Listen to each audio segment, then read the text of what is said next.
En quoi c'est important de visiter le train du climat aujourd'hui avec vos élèves? C'est des élèves qui sont en terminale S, donc au lycée Frédéric Bazille à Montpellier, et c'est vrai que c'est des futurs citoyens, et ils ont une responsabilité par rapport à l'évolution du climat. Bon, d'autre part, c'est une option où ils sont en écologie, agronomie, territoire, donc c'est vrai que l'écologie est étroitement liée au climat, donc c'est aussi quelque chose qui les intéresse aux plusieurs chefs et qui leur permet d'avoir une culture générale sur ce thème-là en fait. Alors bon, hormis le fait que le lycée c'est assez spécifique, hein, c'est presque un TD ici. Hein. Tout à fait, oui, tout à fait. Est-ce qu'ils sont, il y a une motivation, c'est vous qui les avez motivés ce matin à dire voilà, on va travailler, on va faire un gros TD et on va vous responsabiliser par rapport à l'écologie? Mais en fait, je pense qu'ils sont déjà, en fait, moi je leur en avais parlé, je leur avais proposé, c'était une proposition, c'était pas une obligation, et effectivement, tout de suite, ils ont adhéré, mais je pense que c'est des élèves qui ont déjà cette fibre-là, justement, c'est des gens qui font attention à la nature, etc. Donc, ils ont cette fibre, effectivement, ils ont adhéré tout de suite, je les ai pas obligés à coup de fée à venir ici, non, pas du tout, non. Non, ils sont très studieux, crayon, carnet, enfin voilà, non, tout va bien. Bonne visite à vous, et puis vive le climat. Hein. Oui, tout à fait. Et puis il faut qu'on fasse quelque chose. Tous ensemble, merci. Voilà, chers internautes, vous avez bien vu, vive le climat. Hein. Bon, vous savez quand même qu'il faut protéger la planète quand même. Ah oui, je sais, mais... Qu'est-ce que vous faites pour protéger la planète? Des gestes simples, je suppose que vous les connaissez. Je trie. Bien. Voilà. On ramasse les déchets de par terre. Voilà. Bonne idée ça. Éteindre l'eau quand on se brosse les dents. Bah oui, c'est bon. Éteindre l'eau quand on se brosse les dents. Pourquoi? Oui, couper l'eau, hein, et quand on prend la douche, on laisse pas couler à tir l'arigot. Bonne idée, c'est tout. On a tout dit. J'ai rien à dire. Bon, non mais... Ah oui, éteindre les lumières quand on part des salles. Ah bah voilà, hein, bah voilà, tout comme ça. Bon, mais professeur, il va falloir travailler un petit peu quand même, hein. Il y a un peu de besoin. Hein. Bonne visite, mesdames et messieurs. Les chercheurs qui sont à l'origine en effet du train, c'est eux qui vont nous commenter les 3 premières voitures de ce train donc, qui sont dédiées à l'exposition scientifique. Et donc je vous passe la parole pour un petit propos introductif et nous dire rapidement ce que nous allons voir et ensuite, voiture par voiture, nous aurons droit à des commentaires.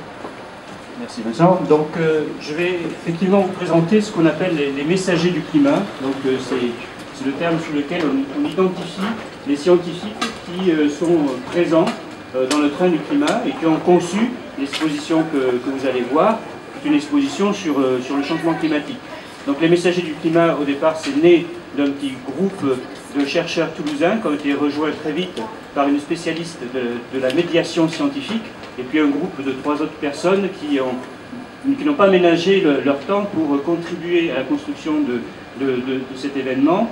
Et donc, et plus tard, par des scientifiques qui sont aujourd'hui, sur l'ensemble du parcours, une quarantaine à embarquer successivement pour des périodes de 2, 3, une semaine, voire donc pour 2 semaines, pour présenter cette exposition publique, mais surtout pour avoir un contact direct entre les scientifiques et le public. C'est ça, finalement, l'objectif principal de cette opération, c'est que les scientifiques puissent avoir un échange direct, évidemment partager des connaissances, mais finalement pas seulement, aussi évaluer quelles sont les questions que se posent finalement tous les publics.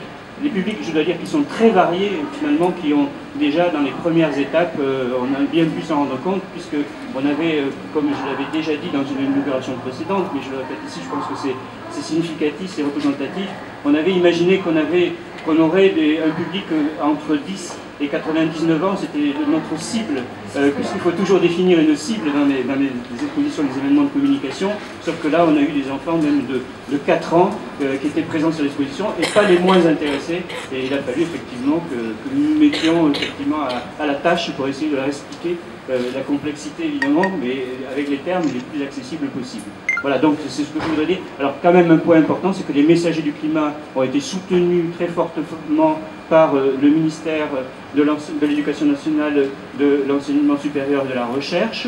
Il a été aussi soutenu par le ministère de l'écologie, et que l'événement, c'est un événement qui est l'événement national de la Fête de la Science, qui explique que dans chaque ville, il y a des événements qui se produisent en parallèle et qui sont dans le cadre de la Fête de la Science, avec lesquels on était évidemment en correspondance.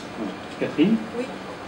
Bon, bonjour. Donc nous allons vous faire visiter cette exposition que nous avons conçue de telle façon que ce soit un parcours.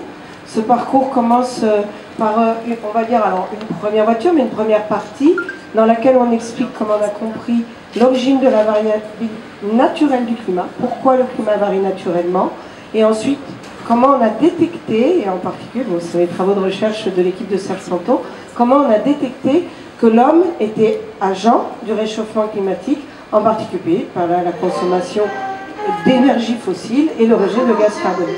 Dans la deuxième partie de l'exposition, on explique les effets attendus si on continue à consommer, à brûler des énergies fossiles et à rejeter du gaz carbonique comme on le fait aujourd'hui, sur la France et dans le monde.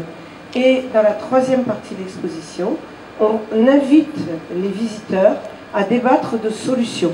On ne donne pas de solutions clés en main, mais on laisse les gens interagir avec une équipe d'économistes, de sociologues, de gens qui ont une culture sur ce débat contradictoire et sur la façon dont on peut appréhender l'agriculture de demain, les déplacements de demain, les énergies de demain, etc., etc. Donc on va vous inviter à faire ce parcours que l'on propose à tous les visiteurs.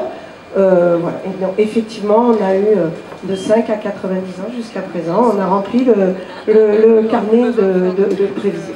Voilà. Donc bienvenue à bord. Alors, je pense que Serge va venir en début et que moi je vais me mettre en milieu de groupe. Il faut qu'ils montent à bord. Ils sont plus lents. Ne vous inquiétez pas, nous restons à quai. Vous voyez que l'éducation nationale et l'enseignement supérieur est toujours réactif. Hein. Exactement. Voilà.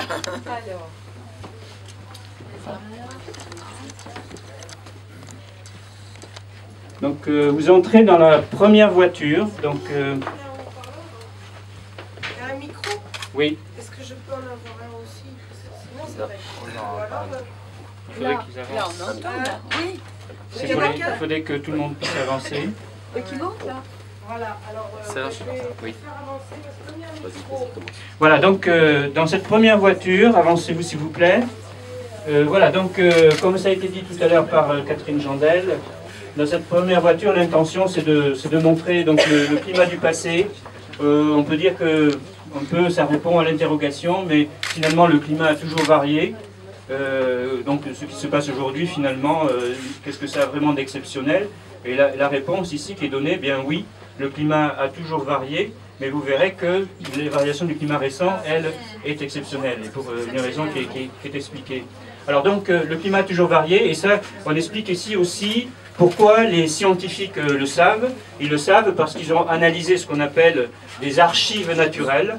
Donc, vous n'avez pas peut-être le temps de voir là, dans cette visite évidemment ultra rapide, mais on présente notamment des images de carottage dans les glaciers, des glaces au-dessus de l'Antarctique, et donc qui permettent de remonter le temps jusqu'à 800 000 ans en arrière.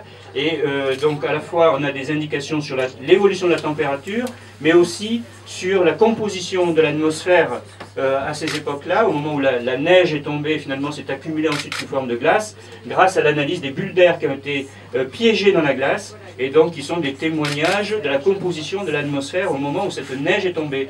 Et donc on peut de ce fait-là reconstituer la courbe, que vous verrez un petit peu plus loin, d'évolution du CO2 sur une période de 800 000 ans, avec une alternance de périodes où il était plus élevé, plus bas, qui correspond à l'alternance entre les périodes glaciaires froides et les périodes interglaciaires chaudes. Nous sommes actuellement dans une période interglaciaire, et il y a 21 000 ans, nous étions dans une période glaciaire.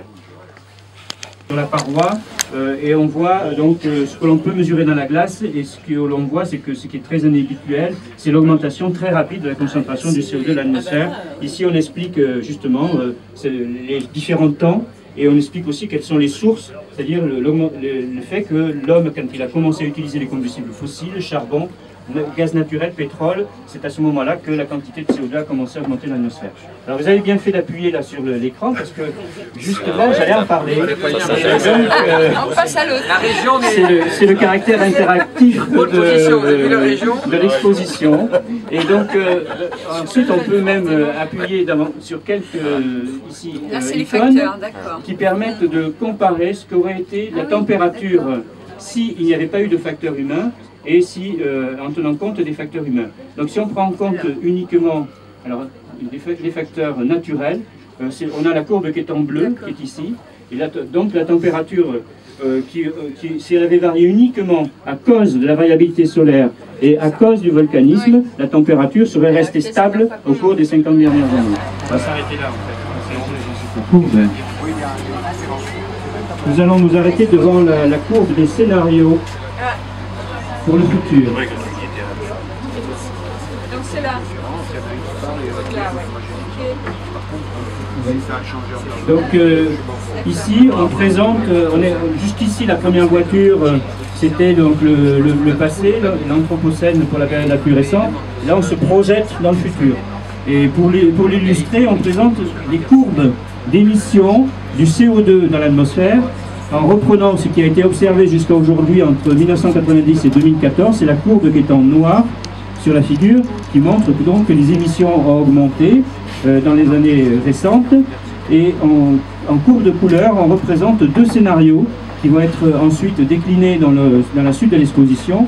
Un scénario rouge qu'on appelait le scénario du laisser-faire et un scénario bleu qu'on appelait le scénario sobre. Scénario du laisser-faire parce que c'est celui finalement sur lequel, si on suit le prolongement de la courbe des émissions actuelles, c'est celui sur lequel on se situe actuellement. Et par contre, le scénario bleu, c'est le scénario finalement de la réussite de la COP 21 et puis de ce qui sera décidé aussi dans les années qui vont suivre, bien entendu. Tout ne s'arrête pas à la COP.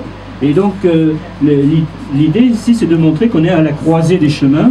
Et ensuite, aussi, je précise donc que ce scénario de laisser-faire conduit à un réchauffement qui est d'un ordre de grandeur qui est comparable à celui que l'on a eu entre la période glaciaire donc des derniers 20 000 ans et la période actuelle. Seulement la différence, c'est que sur le réchauffement d'à peu près 5 degrés qui a eu lieu entre la dernière glaciation et aujourd'hui, ça s'est produit en 10 000 ans. Ensuite, le climat est resté stable pendant 10 000 ans à peu près. Et puis, par contre, le réchauffement qui serait lié à ce scénario à la fin du XXIe siècle est de même ordre de grandeur, 4 degrés de réchauffement, il se produirait finalement en 250 ans. Donc depuis à peu près 1850, et l'autre particularité, non seulement il est plus rapide, mais celui-là il est aussi lié aux activités humaines, aux émissions de gaz à effet de serre, et en particulier